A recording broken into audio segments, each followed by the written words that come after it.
ये दर्द है गीता बाई का। हरदा के हंडिया के रहने वाले राधे श्याम अपने 3 पोते समेत परिवार के 15 लोग गुजरात के बनासकांठा के पास डीसा में मजदूरी करने गए थे। 1 अप्रैल की सुबह 8 बजे पटाखा फैक्ट्री के बॉयलर में हुए विस्फोट में इन्होंने अपनी जान गंवा दी। के पटाखा फैक्ट्री में आग लग गई तो कहना के कुछ घायल है और कुछ निपट भी गए और कुछ। आपके कौन मेरे तो लड़की थी बड़ी वाली, उनके लड़के थे तो संजय और धनराज।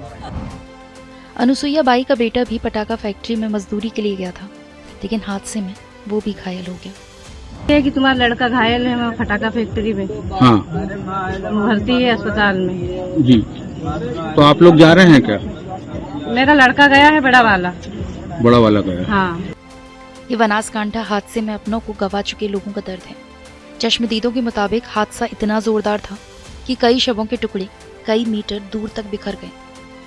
मॉर्चरी में बिखरे पड़े उन शवों के टुकड़े देखकर किसी का भी कलेजा कांप जाएगा।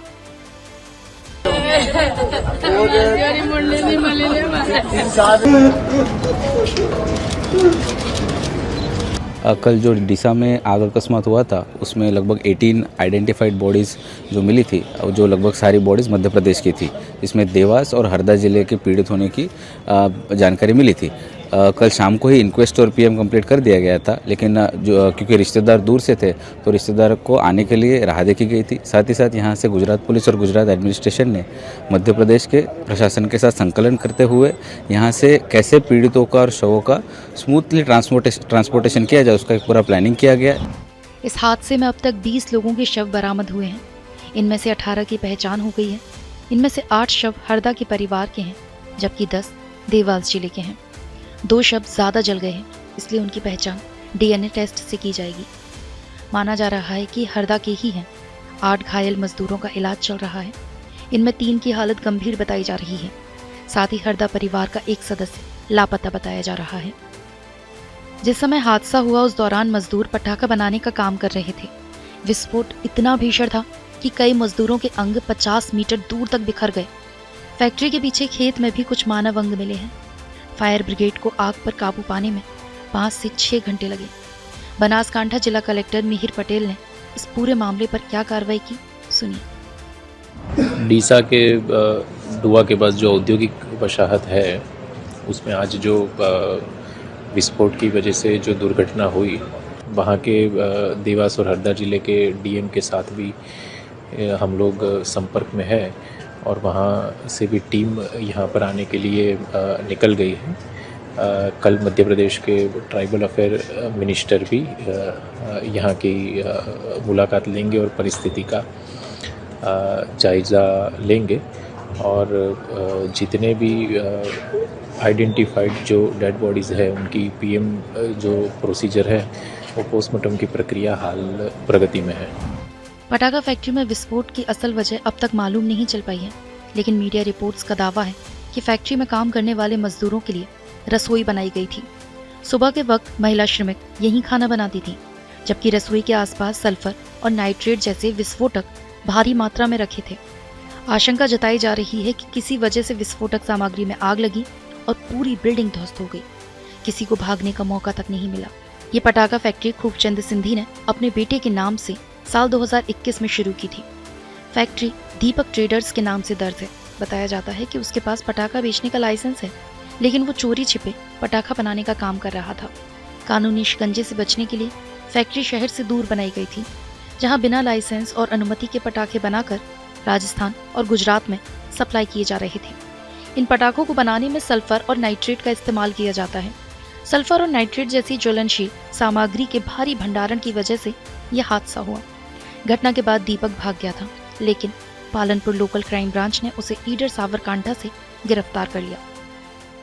डीसा की वारदात को ध्यान में रखते हुए सरकार श्री की सूचना और उनके मार्गदर्शन के अनुसार पुलिस ने इसके अंदर 6 अपराध मनुष्य वध की धाराएं लगाई है।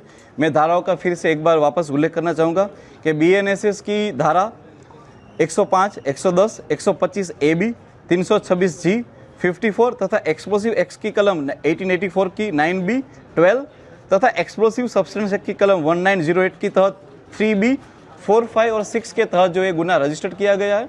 पुलिस ने इसकी जांच करते हुए तुरंत ही विदिन अ फ्यू आवर्स ही दोनों आरोपियों को गिरफ्तार कर लिया गया है। जो दोनों इसके अपराधी है उनका नाम है खूबचंद रेणुमल मोहनानी और दीपक भाई खूबचंद मोहनानी। ये दोनों अपराधियों को साबरकांठा के ईडर तालुका से इन लोगों को गिरफ्तार किया गया है। पुलिस ने इस घटना की महत्वता देखते हुए और गंभीरता को देखते हुए एफएसएल की पूरी टीम कल से ही वारदात पर लगी हुई है। वहाँ पर से हमें जो है वो एल्यूमिनियम पाउडर और येलो डेक्सटेंट मिला है। ये दोनों सब्सटेंस की तपास भी एफएसएल के द्वारा अभी की जा रही है। इसके अलावा गुना की गंभीरता को देखते हुए आईजी सर ने एक एसआईटी की रचना गठित की है। एसआईटी के अंदर डीवाईएसपी रैंक के ऑफिसर को रखा गया है, जिसके अंदर डीवाईएसपी डीसा इस मामले की तहकीकात कर रहे हैं। इसके अलावा उनकी मदद के लिए एलसीबी पीआई और एसओजी पीआई और इसके अलावा 2 पीएसआई को दिया गया है। पूरा जो ये घटना है उसका सुपरविजन जो एज ए एसपी मैं कर रहा हूँ और रिपोर्ट जो आईजी सर को करनी होती है वो हम कर रहे हैं।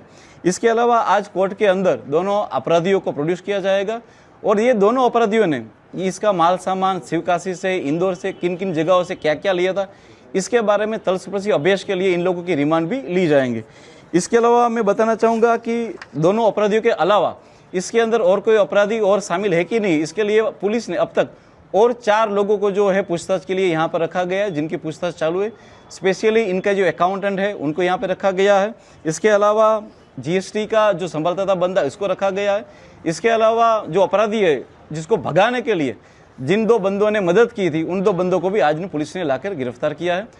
मैं आपको ये भी बताना चाहूँगा कि पुलिस इस घटना के महत्व देखते हुए और गंभीरता को देखते हुए पूरा केस बारीकाई से एफएसएल, टेक्निकल एनालिसिस, अलग अलग साइबर एक्सपर्ट, इन सभी का मदद लेते हुए बहुत ही थोड़े दिनों के अंदर बाकी के जितने भी अपराधी उन सबको गिरफ्तार करके थोड़े दिनों के अंदर चार्जशीट करेंगी।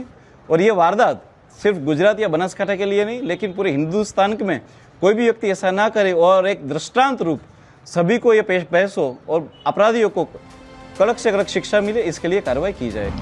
हैरानी की बात यह है कि 12 मार्च को स्थानीय अधिकारियों ने फैक्ट्री की जांच की थी, लेकिन अवैध चल रही फैक्ट्री पर कोई सख्त कार्रवाई नहीं की। अगर उसी दिन फैक्ट्री को सील कर दिया जाता तो शायद 1 अप्रैल का ये भयानक हादसा टल सकता था। इस लापरवाही को बनासकांठा प्रशासन सवालों के घेरे में है।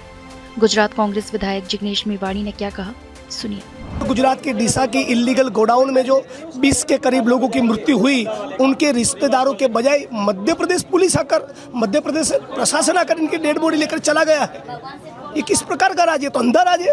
और बनासकांठा जिला कलेक्टर के साथ मेरा सुबह 8:24 को बात हुआ था।